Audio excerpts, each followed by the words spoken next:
maison.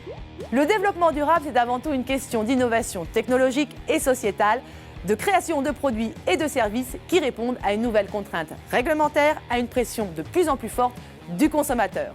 S'emparer du développement durable, faire venir des entreprises de ce secteur, c'est dynamiser son territoire, créer de nouveaux emplois, donner un coup de fouet à l'économie locale.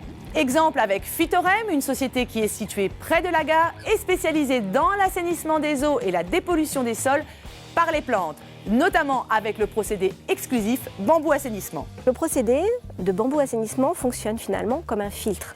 Au niveau souterrain, les rhizomes et les racines vont permettre d'abriter beaucoup de micro-organismes qui dégradent la pollution. Une fois les polluants dégradés en minéraux, le bambou va pouvoir les accumuler dans la biomasse pour produire donc de nouvelles tiges de bambou.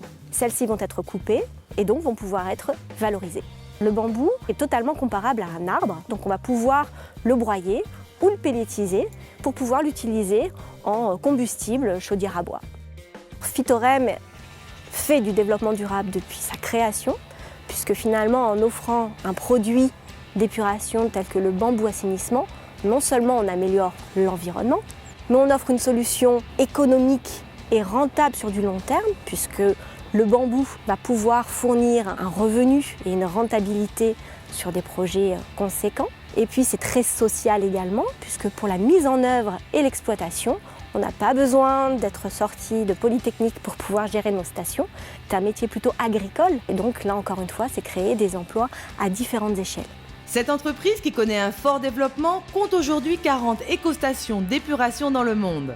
L'entreprise se développe à l'image de nombreuses start-up innovantes, créatrices de solutions répondant aux enjeux du développement durable. Comme l'a rappelé Véronique Arfi, cette région très industrialisée, souvent montrée du doigt pour les pollutions qu'elle génère, est justement un terrain d'expérimentation attractif pour de nombreuses éco-entreprises travaillant sur l'eau, l'air, les sols et les ressources naturelles.